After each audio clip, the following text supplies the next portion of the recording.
Bonjour à tous, soyez bienvenus à notre paroisse invisible. Traçons sur nous le signe de la croix, car c'est Dieu qui nous rassemble au nom du Père, du Fils et du Saint-Esprit. Amen. Prions pour nos frères et sœurs malades.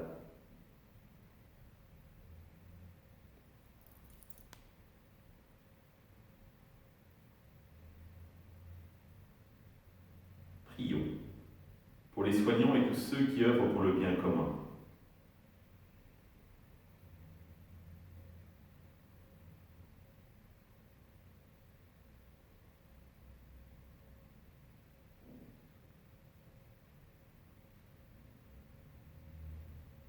Prions pour ceux qui sont en angoisse, la solitude, que l'Esprit Saint vienne les visiter.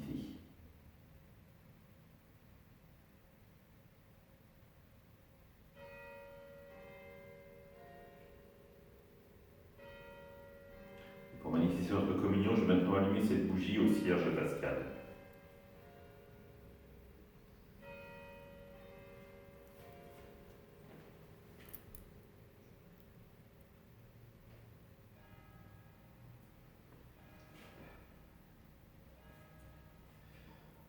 Dans l'évangile de Matthieu, voyant les foules, Jésus fut saisi de compassion envers elles, parce qu'elles étaient désemparées et abattues comme des brebis sans berger. Il dit alors à ses disciples, « La moisson est abondante, mais les ouvriers sont peu nombreux. Priez donc le maître de la moisson d'envoyer des ouvriers pour sa moisson. » Alors Jésus appela ses 12 disciples et leur donna le pouvoir d'expulser les esprits impurs et de guérir toute maladie et toute infirmité. Ces 12, Jésus les envoyait en mission avec les instructions suivantes. Ne prenez pas le chemin qui mène vers les nations païennes et n'entrez dans aucune ville des Samaritains. Allez plutôt vers les brebis perdues de la maison d'Israël. Sur votre route, proclamez que le royaume des cieux est tout proche.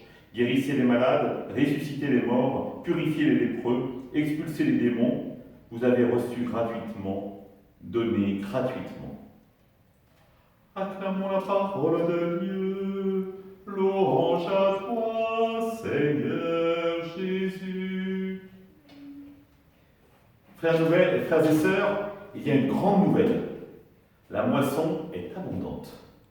Et si la moisson est abondante, c'est que nous allons pouvoir nous réjouir de ce que nous allons pouvoir manger ultérieurement.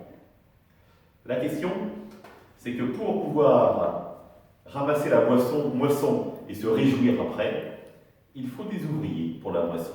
Parce que si personne ne récolte, la moisson, les gerbes de blé pourront être magnifiques dans le champ, elles ne serviront à rien.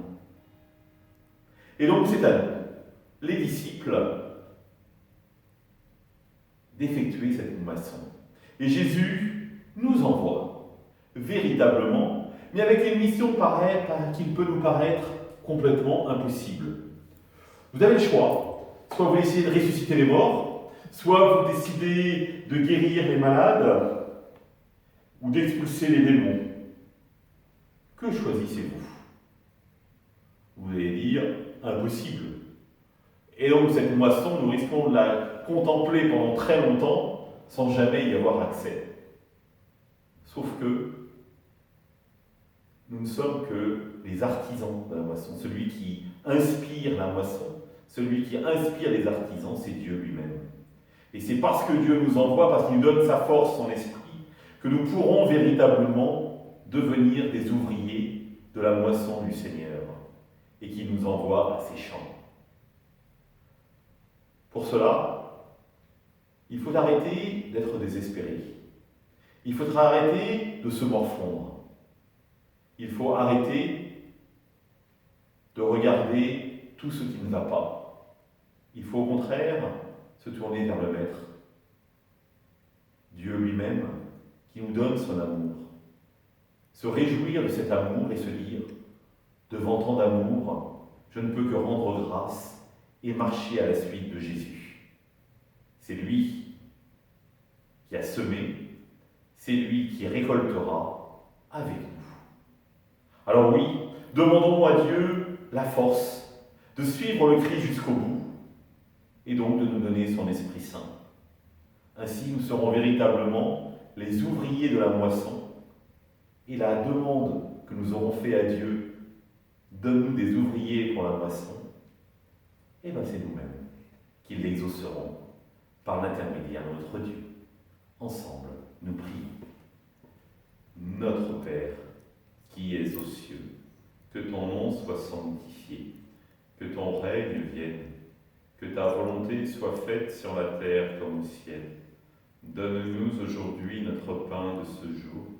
Pardonne-nous nos offenses, comme nous pardonnons aussi à ceux qui nous ont offensés. Et ne nous laisse pas entrer en tentation, mais délivre-nous du mal. Amen. Et que le Seigneur nous bénisse, nous accompagne tout au long de notre journée et nous garde dans la paix. Au nom du Père, du Fils et du Saint-Esprit. Amen. Je vous rappelle la veillée de louange ce soir à 19h. Je vous rappelle les différentes messes célébrées sur la paroisse. 17h à la Chapelle-sur-Erdre, 17h30, 9h et 11h sur inscription.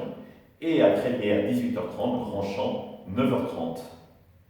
Je vous rappelle, je vous annonce que samedi prochain, temps de préparation de l'Avent, donc il est important de vivre aussi le sacrement de réconciliation, une célébration qui nous sera proposée samedi après-midi de 14h à 17h.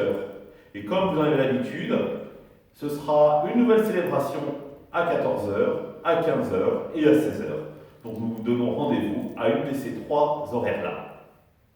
À bientôt!